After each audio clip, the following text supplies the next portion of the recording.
Good evening. Well, usually I have this grand testimony of, and you guys have heard it before, of the life that Jeff drug myself and our son through, of, his addiction and what that was like. And it was a great testimony. It will always be a great testimony. It is a great testimony of how God restored our family. But recently, a greater testimony has come out. So let me backtrack a little. When Jeff went into Teen Challenge, he went in and I just survived. I just kept things going. That's all I knew how to do. I just paid the bills. I just kept functioning. I was a strong woman. Our son was in college. I just rolled with the punches and just went on. Jeff came out of Teen Challenge, and I got what I'd wanted. A man who was serving the Lord, a redeemed, sanctified, God-fearing man. But you see, I was still the same. There was brokenness in me that no one knew, and I just hid. Jeff had left a strong woman, and he came back to a strong woman. And I just functioned. He decided to do an internship, and we went and did an internship for Teen Challenge. He wanted to go work for Teen Challenge, and we went to work for Teen Challenge. He wanted to go become an evangelist, and that's what we did. And I testified constantly over the last 5 years, of what God had done in our lives, the restoration, everything that had happened, not realizing that there was a piece of me that had never healed. I just put spackle over it.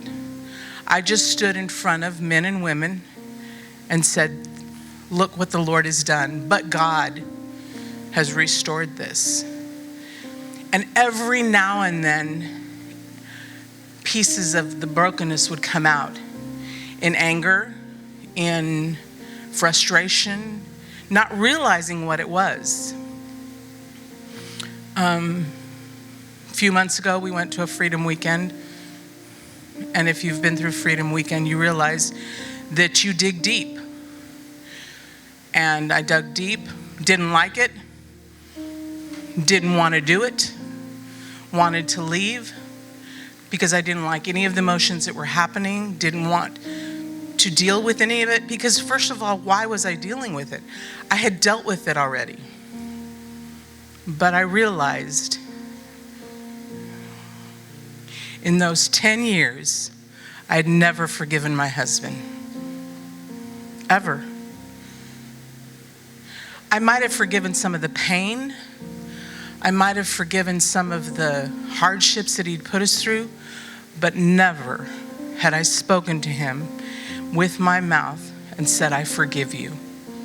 He never knew any of the pain I went through. He never knew anything that I went through. I mean, nothing, because I never showed it. I never shared any of it with him. I just went on. And so it wasn't even at Freedom Weekend. It was sitting in that office right over there, having a conversation with Cece, that she explained what was happening to me, that I had never truly forgiven myself for not going to the Lord. Because see, the Lord was busy healing him. The Lord was busy sanctifying and redeeming and working on him. He didn't have time for me. And really, I didn't need it. I was okay. There was nothing wrong with me. I was functioning, right? I mean, I was okay. I didn't need to deal with all the emotions and all the sadness and all the brokenness that was going on, because I just went on. And so I had a moment. I broke. And I realized I had never forgiven myself for going to the Father and saying, I'm sorry that I didn't go to you. And I never verbally told Jeff that I forgive you for the pain you caused me. And when I did, he was like, what? I thought we dealt with this 10 years ago. And I said, I thought we did too, but I never said it to you. Never. Isn't that amazing? Isn't it amazing that you can go on? You can live your life day in and day out and not realize unforgiveness that you have, that there's things going on, but I'd covered it, and I'd covered it. And there was times where ministry had taken over, and that's when the anger would come out, because I would go, he's choosing ministry over me. And it wasn't that he was choosing ministry over me, it's just because I hadn't forgiven him for some of the pain. And he did. He was like, I thought we dealt with all this. And I said, I did too. And it was in a moment that when I told him that he realized my pain. And he held me, and he realized what had happened to me and what he needed to do for me. Because see, I didn't need a pastor. I didn't need an evangelist. I didn't need a director for Project Hope. I needed a husband. That's what I needed. And I needed to say, I forgive you. I forgive you for the pain. And a lot of times you guys don't realize that. You guys don't realize that you have to dig deep. You can't cover it up, because it's gonna come out.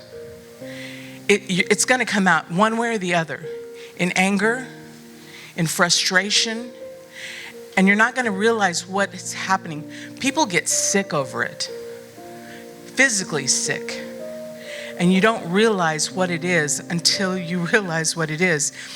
And so I remember thinking to myself how profound this is. Jeff may have come here to be your director and to work for Project Hope, but do you know why we moved to Houston? For the Lord to heal me. Because in the last 10 years, I've never been healed. I've never been healed. But I am being healed. Right now, I am being healed day to day. And here's the thing about it. I want my healing. I'm not ashamed to say that I didn't forgive him. I'm not ashamed to say that I'm broken. I'm not ashamed to say that there's parts of me that still need healing. Listen, I'm not that strong. You guys may see me as this strong woman who stood by this man, and I did stand by him, and I will always stand by him. But there are pieces of me that are still broken.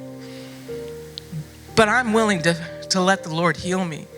Every day I'm willing to let the Lord heal me. And I tell Jeff, if you see me sad, it's not sadness. Feel joy for me, because that means I'm healing. I'm not faking it anymore. I'm not standing up here saying I'm healed and I'm okay. What I'm saying to you is that I'm willing to be healed. I'm no longer gonna hide behind, praise the Lord, I'm okay. What I'm gonna say is, praise the Lord, heal me. That's what I'm gonna say. And so you guys need to be willing to be open and raw and let every emotion and everything be torn apart. Because that's when you find healing. I didn't think I could find it. I didn't know I needed it, but I needed it. And so I'm in Houston to be healed. Not to work for Saving Grace. That's just a benefit. That's just a cherry on the top of the ice cream. What I'm here for is to be healed, and I'm going to allow the Lord to do that for me.